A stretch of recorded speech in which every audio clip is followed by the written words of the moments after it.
Hey, good morning, Facebook viewers. Renee Nelson here from 10 News this morning. And hey, today we're talking about a really interesting topic. I am very interested in being a parent myself. We are talking about how do you know when your kid is ready to visit a haunted house. And today we are with Anne, help me say your last name again. Malinoski. Anne Malinoski. And Anne is with the San Diego Family publication right here. And we've been thumbing through this. A lot of great content in here that we've been looking at.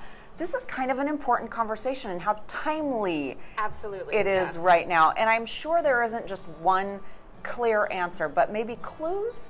No, it's so true. There's no one age when a child is ready to visit a haunted house, but I think as a parent you probably have a strong hunch about whether your child is ready, and there are a few questions you can ask yourself to help you decide if this is the year. Okay, and these are the questions that you ask yourself about your child, not necessarily asking your child. Sure, exactly. Okay, yeah, but your child should be part of the conversation, okay. Absolutely, especially if your child is asking to go. You know, kids love holiday traditions, they love getting involved in carving pumpkins, they love going trick-or-treating, and eventually if they're involved in these things, they're going to want to join the fun at a haunted house. Right, and it's scary to know whether or not they're ready or they're not ready because each kid is different, and we kind of talked about this. It's so true, yeah. We're saying, is there an age? Is there, what's specific to look at? But there really are so many different things. Tell me one. It's so true. So, a rule of thumb in my house is my kids are young, so if the kids don't sleep, I don't sleep. So if you have a child who crawls into your bed at night, who still needs comforting when they feel afraid at night, maybe this is not the year.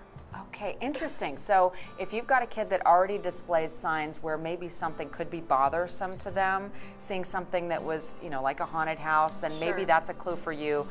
Probably not the year, even if it was something that maybe came up in conversation. Exactly. What else? What else do I look for? Fear of the dark is a good one. I remember being in middle school and still doing that thing where I'd walk through the house and I'd turn on all the lights as I go down the hall, and I'd make sure that the last light was, on before I went to the next light. So if your child's still kind of afraid of the dark, you might want to have a conversation about what it's like inside of a haunted house. Let them know it's going to be pitch black. There's going to be strobe lights. There's going to be people jumping out at you, which is kind of, all of our fears of the dark, just in person, right? So I think if you have that conversation with a child who's scared of the dark, they'll say, yeah, maybe this isn't my year. And there's adults that still keep lights on as they walk through the house in the middle of the night. So maybe they're not ready. Maybe I'm not ready either. I don't feel ready either, because some of them are really quite frightening, and there's a display of, some pretty incredible things that you're seeing visually. That has always kind of frightened me. How do you know if they're ready to see what they're going to see visually? Sure. I mean, think about what they're consuming, and that's a good conversation starter to have with your kid anytime. What are you reading? What are you watching on TV? What kind of spooky content are you already getting? And that might help inform your decision about whether they're ready. Yeah, because, some movies you know really easily because there's a rating on the movie. It says, R or PG-13, and you can kind of go, hey, that's not for my 7-year-old, or it's not for my 12-year-old yet, maybe. But with a haunted house, what do you look for? How do you know? How do you know if it's R-rated or PG-13 rated? Well, a huge clue is where is the location of the haunted house. If the haunted house is hosted downtown at night, they're probably looking for an adult crowd. But there are a lot of haunted houses that are at the elementary school carnival, in the school library, and those are probably going to be more geared at ages 6 to 12. Maybe a local scout troop has set one up in the neighborhood to go through. If kids are going in happy and coming out happy, that's probably a good clue. That's a great clue. You look at the end of the line and you see if anyone's crying. If they are, maybe skip that one for that day. Age groups, though, can we talk a little bit about, we've got grade school age, middle school age, high school age, and you're kind of monitoring all of this. Right. Grade schoolers, anything specific for them? Oh gosh, I don't know. I have a 4-year-old. Okay. He is unusually fearful for a 4-year-old. Okay. So I don't think he even knows about haunted houses. I'm not going to bother him with the knowledge. Don't even bring it up. When you're talking about teenagers, there's probably a little bit more peer pressure involved. And like my colleague was saying, you might want to give them an out if they sound a little bit like, Mom, I want to go. Should I go? Can I go? That's Maybe interesting. say not this weekend and see if they ask again the next weekend. That's really interesting because I have this issue at home with one, and if he sees this, he's going to be like, Mom, I actually wanted to go. But, that's interesting that they may bring it up just to kind of feel and test the waters, but maybe it's not something they've committed to in their minds. So, I mean, I assume it can still be difficult for someone that's even a middle school age to, you know, absorb all of that stuff. Oh gosh, yeah, and some of them are pretty gory that I don't want to see some of that stuff myself. You want to be careful about what your kids see, and I will say the only way to really know is to go check it out yourself, because even if you ask your friends, everyone's scare threshold is different. My friend's 7 out of 10 might be your friend's 3 out of 10 on scariness. You know, I have a friend who went and saw Stephen King's It, and she thought it was a riot. She thought it was hilarious. Okay. I saw the trailer, and I'm still recovering. So I'm right there with you. I'm skipping it completely because of the trailer and all the rumors.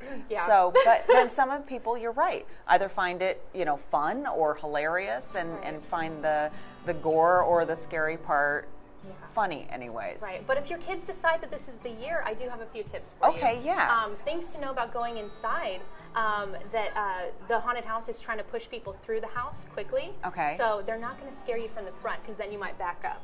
Right, they're going to scare you from the side and the back. Wait, so we're talking about where you want to be placed in line. Absolutely. This is a good one to know. Scare actors will tell you they don't scare the first person in the group, because the first person in the group is the one who's brave.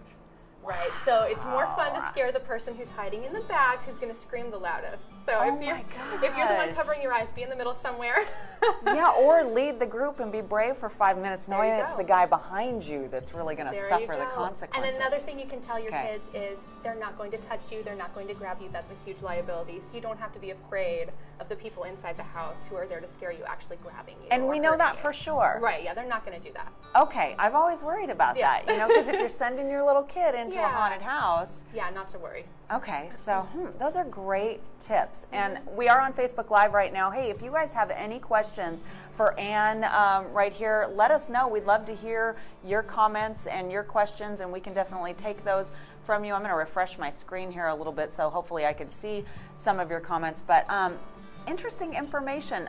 I myself am hoping that my kids will stick to corn mazes. You know, there are a lot of fun things to do in San Diego that are spooky and creepy, but not necessarily scary, right? We have Spooktacular at SeaWorld. It's huge.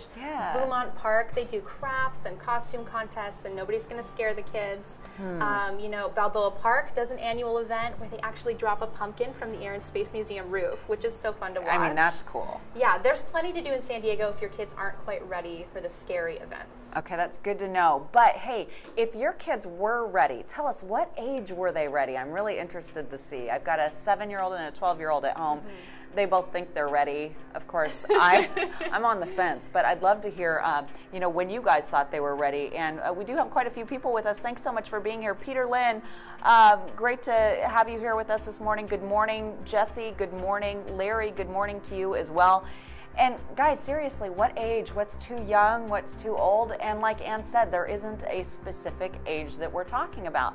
But if you're just joining us, we are talking about, you know, how do you know when your kid is ready to go through a haunted house? And you gave some great tips. Let's run through them again for people that are just joining us.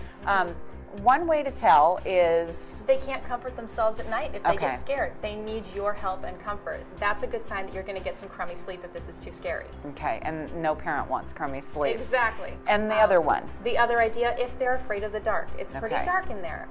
The other thing you can use to help inform your decision, what are they already consuming? Those Goosebump books are pretty creepy. They might be ready if they're reading Goosebumps and loving them. So ask your kids, what are they doing? And of course, go visit the house yourself. That's the only way to know for sure. Yeah, just like how some parents preview movies to see if they're good or for their kids to watch. Exactly. You know, it's a good idea. Speaking of movies, I was going to mention commonsensemedia.org. It's a great place to look. Just type in the name of the film and you can get parents' reviews and kids' reviews. You get an age recommendation. And it breaks it down into categories so you can see what's the level of violence, what's the language like, and even things like how much consumerism, you know, is this just a big toy ad? Right. If that's important to your family, you can check it all out on that website. That's really interesting, and I have actually used that once with Star Wars and trying to figure out, was my youngest old enough to go see it, and which parts maybe do I need to cover their eyes if I need to do that. So that's a great resource. Thank you, Anne, so much for being with us today. I really appreciate it. Yeah, it's been a great conversation. Interesting information, but hey, weigh in. We'd love to hear, when was the right age that you felt like your kids were ready to go to a haunted house? Are you still on the fence? And of course, leave us any questions that you have, and we'll be back with you shortly. Thanks so much.